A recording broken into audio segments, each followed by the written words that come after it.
Ustaz, kalau kita ni masbuk mari berjemaah dengan imam, masuk imam rakaat kedua, kita kena baca doa iftitah ke atau tak perlu baca? Terima kasih Ustaz, selamat hari jadi, barakallahu fi. Oh, dia lagi. Nama, jadi kena baca doa surah doa iftitah, nak baca boleh, tak si baca pun boleh. Nah, sebab doa iftitah ni sunat sahaja. Kalau kita rasa dengan kita baca doa iftitah, dia kita baca Fatihah, baca. Tapi kalau kita kata hamba kalau baca doa iftitah, Fatihah pun tak ada baca, jangan baca. Nah, lagu tu. Tapi disunatkan juga. Ya, disunatkan selagi mana kalau kita rasa dia baca Fatihah. Lagu tu. Betul kau kita al-ibanah fi usulid diyanah dipalsukan oleh pihak Wahabi? Boleh jelaskan? Terima kasih. Ada satu kitab nama al-ibanah fi usulid diyanah. Karangan Al-Imam Abu Hasan Al-Asy'ari, pengasah ataupun pengemban kepada mazhab Asy'ariyah Ahlus Sunnah wal Jamaah. Kitab ni dipertikaikan, adakah ia yang kare ataupun orang lain kare. Khilaf ulama. Kedua, apa yang ada di dalam kitab ini ada banyak kekeliruan. Bercanggah dengan kitab-kitab yang ditulis oleh pengarang dia sendiri Abu Hasan Asy'ari, bercanggah dalam kitab ni. Ada kata ibanah ni kitab paling akhir, ada kata tak. Maka kitab al-ibanah fi usuli diyanah ni masyhur di kawasan Wahabi. Orang Wahabi nak serai Asy'ariyah, dia guna kitab al-ibanah fi usuli diyanah. Apa kitab ni suhu? Sedangkan kitab Abu Hasan Asy'ari tapi suhu kawasan Wahabi. Patut kitab Abu Hasan Asy'ari dia akan masyhur di kawasan anak murid dia. Dia kata anak murid Abu Hasan Asy'ari khianat berlaku. Apabila Imam Abu Hasan Asy'ari karang kitab ibanah, dia buat susu. Tak siwi orang tahu. Ni fitnah daripada puak-puak Wahabi kepada puak kita. Jadi musuh pula semangat nak buat naik kitab ni. Patut anak murid khianat berlaku. Allah. Pas demo hak jujur atas muka dunia ni. Demo lah hak wali hak paling bersih sekali je. Orang lain tipu berlaku. Orang lain buat khianat belaka ke? Oh, mikir gak guna kepala otak, tak saya guna kepala lutut pun. Gitu. Jadi al-ibanah ni jadi syok orang. Adakah dia dikarang oleh Abu Hasan Asy'ari diri ataupun kalau dikarang oleh Abu Hasan Asy'ari, adakah ia kitab yang terakhir? Adakah ia dalam kitab tu ada benda-benda yang dipalsukan? Banyak benda. Sebab al-ibanah fi usuli diyanah cetakan ni lagu lain. Cetakan ni lagu lain. Maka benda yang kita nak tahu seseorang itu kena tanya anak murid dia. Contohnya amun nak cerita. Kalulah babo Mik Selegi. Contohnya Tuan Guru Abdul Hamid bin Haji Daud Pondok Selegi. Siapa dia kenal dia kecuali anak murid dia. Tiba-tiba musuh dia lebih kenal. Tak pernah mari mengaji, tak pernah duduk balah, duduk kata semacam, lebih kenal babo berbanding dengan anak murid dia. Tidak kena suka dia orang. Kitab ibanah ni puak-puak Wahabi pula naik semangat, puak-puak Asy'ariyah anak murid pula buat senyap lagu tu. Pelik kitab ni mari kok mana tiba-tiba timbul di demo.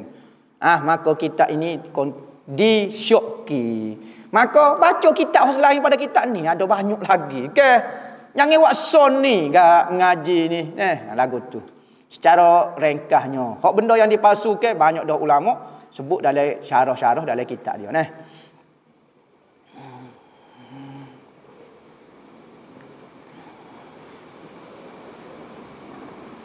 Apakah hukumnya seorang perempuan yang tidak mencuci keputihan di dinding farah sebelum ia mandi wajib? Adakah masih sah mandinya dan dikira ia tetap rata seluruh badan keputihan itu bukan datang dari dalam tapi daripada dinding farah?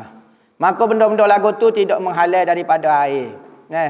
Cuma kena gosok sikit lah. Kena gosok-gosok sikit. Benda kalau jenis cecair lagu tu tidak ada masalah gapo dia. Kita jamuh tu macam lembut-lembut licin lagu tu. Maka kita gosok gitu lagu tu. Ngai okey kira tak ada masalah dah. Tidak menghalal daripada air tu. Lainlah macam benda tepek kau gapo dia. Tak boleh lah. Apakah sifat individu yang suka dalam mencari salah silap orang lain dianggap sebagai satu permasalahan hati jika mengikut kandungan syarah kitab penawar bagi hati?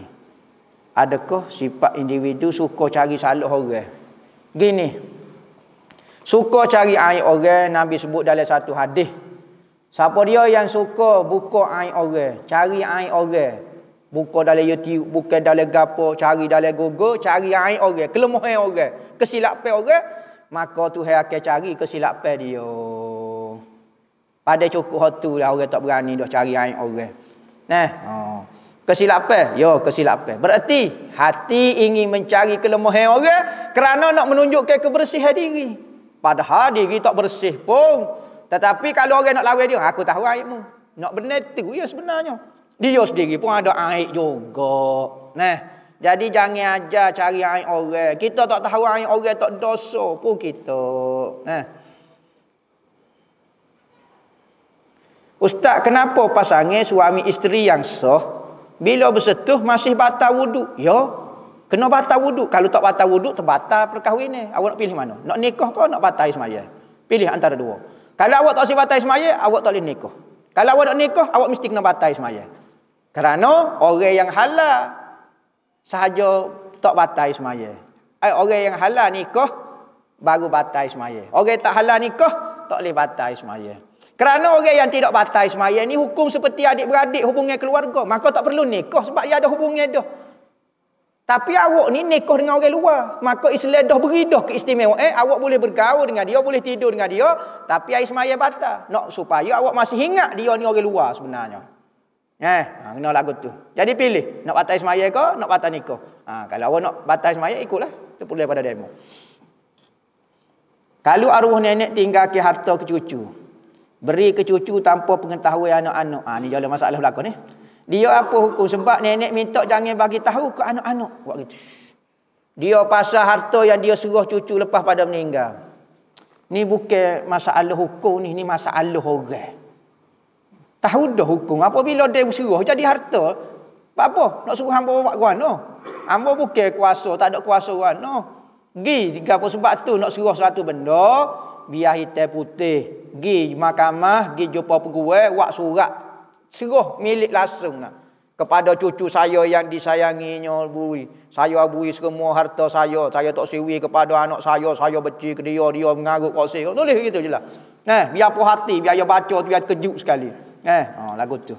Tulis biar jelas.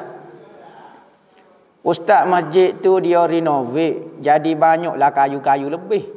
Jadi tu email royak, kalau nak ambil lah. Tapi sedekah bagi-bagi tu harta wakaf. Boleh kok kita pergi ambil. Gini. Pengurusan harta wakaf diserahkan kepada nazir harta wakaf. Maka nazir harta wakaf ni, pemerhati harta wakaf ni, lah ni mudah kita terjemah AJK masjid. Maka dia boleh jual atas pertimbangan dia. Dia nak serah. Kau apa dia ikut dia lah. Dia lah yang akan bertanggungjawab dengan harta wakaf tu. Dia kena urus terbaik, paling terbaik. Sebab dia bahagian perhatian. Misalnya kapek, misalnya dia nak jual kau apa dia, tu atas timbal budi bicara popok dia lah. Kayu misalnya, dia nak bui, pada dok teruk lah saja, pada dok bazir, pada dok gapo, maka hak tu pun boleh. Ustaz nak tanya bayi anak orang kafir tu kalau mati masuk syurga ke? Ya, masuk syurga. Tetapi pengurusan atas muka dunia ditanam dengan cara kafir. Budak umur 10 tahun. Budak Cina. Kau apa dia? Ikutlah kafir lah. Aksiden mati. Maka nak pergi semaya. Punggah nak pergi semaya. Tak boleh. Maka ting. Gotu merah dia lah. Tanah boleh cacah lagu mana. Allah nyanyolah dia. Lepas tu ustaz kata dia masuk syurga. Islam. Lepas kalau tanah lagu ni dosa dia. Dia tak dosa dah. Bakapi pun tak dosa dia. Tanah cara Kristian pun tak dosa dah. Orang mati dia sudah dah cerita dia. Pengurusan orang hidup lagu tu. Sekalipun dia mati cara pengurusan orang kafir, tapi di akhirat kerana dia masih belum balik, dia Islam. Sebab tu kita tak boleh panggil budak-budak anak orang kafir hot sebelum pada balik tu. Kafir kecil. Kafir kecil tu. Jangan panggil lagu tu. Dia tak kafir lagi, dia tak balik lagi, tak tahu betul-betul dia tak kafir kau tu. Ustaz, kalau masa bangun dari tahiyat awal, suara tiba-tiba hilang takbir. Suara tiba-tiba hilang. Takbir tak dengar, siapa telinga boleh kau dak ulang takbir tu. Misalnya kita nak akad patut apa? Buat lagu tu, lepas tu bunyi sapa dia gitu. Orang tak gerak lagi, muka dah senyap. Ingat bunyi gapo? Bunyi ni. Orang ingat gapo dia, ingat tak email tak kat dia. Pada apa duk bangun cacah dah, orang tak bangun dah bunyi gitu. Kita bunyi. Allahu Akbar pula. Boleh tak buat gitu? Tak payah buat lah. Buat isyarat lagu tu lah. Demo perasaan lah tu. Nah, kalau tak tu bik suara buat bunyi. Buat kau. Biar orang khabar lagu tu lah. Kerana kalau banyak-banyak takbir takut mengelirukan. Mengelirukan lagu mana? Kena ada mokcik tu dia bangun dah, dia perasan. Orang lain tak bangun lah ni dah. Moga bunyi gitu ya. Ingat tu email tak tahu apa jadi zuk tiba-tiba. Nah, ada mokcik tu bangun. Kabar-kabar dia bangun cacat, dia pun nak suruh orang lain bangun sebut Allah Akbar. Rokok mokcik tu. Tidak kau jadi keliru. Maka takbir ni jangan ulang kalau boleh. Dia takut jadi keliru. Sebab takbir ni arah. Jadi kau masalah pula. Mokcik tu kat siap. Siap awal pada orang. Nah, kata buat apa semayang pun siap awal pada. Padahal dia semayang tu keliru. Macam mana nak bayar hotel si mati yang saya tak kenal warisnya. Ambil peti hotel tu, lebih sikit boleh 10 ya, 20 ya, bubuh dalam tabung masjid, niat bayar ketika dia hidup lagi. Niat ambo bayar. Apabila akhirat kalau dia minta, ambo bayar dah. Dengan cara buat kebajikan ni milik si orang yang beri hotel kepada ambo. Ustaz boleh kau tak jelaskan pameran artifak di pondok ustaz dulu, semua barang artifak tu milik ustaz, milik madrasah ko. Orang duk viral CJ palsu, artifak palsu, mohon pencerahan. Kalau benda ni nipu, ambo tak lewat live ni, ambo duduk dalam jaga dah. Kalau benda ni tipu, kalau benda ni palsu, ambo duduk dalam jaga. Masuk surat khabar Sinar Harian TV3, kata Ustaz Mahizat jual barang palsu, pameran barang palsu, duduk dalam jaga dah ambo. Lepas tu ambo duduk sengih sini, menunjukkan apa? Menunjukkan benda itu tidak palsu lah tu. Sebab kita ada undang-undang kan, kalau barang tu palsu kena sita, kena buat, kena tutup dak pondok ambo. Kena fikirlah, kena otak. Sekalipun siapa dengan kepada kita maklumat kata barang ni palsu. Negara kita ada undang-undang ke? Majlis agama ke ada undang-undang. Dia ada kuasa nak kalau barang ni sesak supaya nyogi serai katok habis katok-katok. Lepas tu apa pondok ambo boleh bergerak lagi? Berarti ambo tak menipu lah tu. Kena faham keedah dia.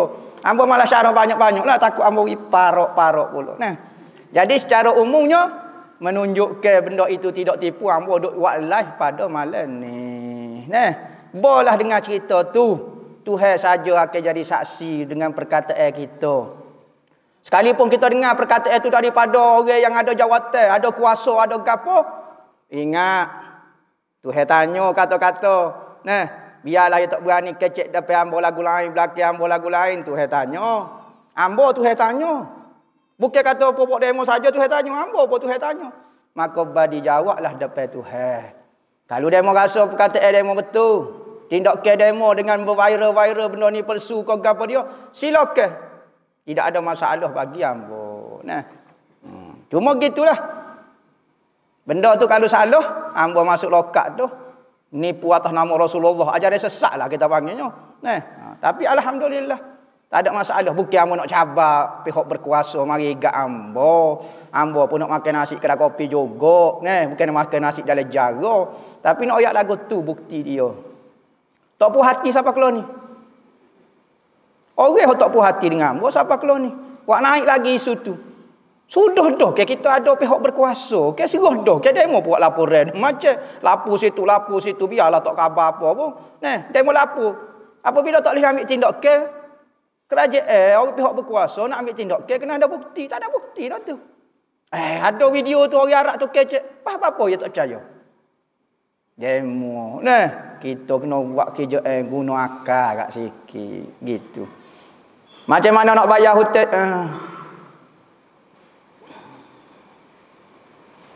Ustaz, kalau selawat di tahiyat awal saya tersilap sambung wa ala sikit je. Kena sujud sawi juga ko. Tak bunyi wa ala ali tak apalah. Bunyi dia. Tak ada bunyi tak apa. Nah. Masa selawat nak fikir ke apa? Selawat tu banyak ulama bahas mengenai ketika selawat tu dah. Kalau boleh selawat kepada Nabi Muhammad, biar hadir ke hok kita ngaji dalam syama'il tergambar ke rupa Nabi Muhammad secara kasar-kasar, wak lolok-lolok ni. Macam serban dia, jubah dia lebih kurang lagu tu, selawat ke dia. Macam-macam lah. Hamba tak boleh nak beri syarah banyak-banyak. Takut orang react pula video ni. Jadi kalau nak mari, kena mari jumpa hamba direct lah. Orang nak react pun nak mari jumpa hamba pun boleh. Nak terima ijazah selawat ni. Ustaz yang dihormati, ketika khutbah Jumaat, waktu bila kau sebenar yang boleh berkata-kata dan tak boleh berkata-kata.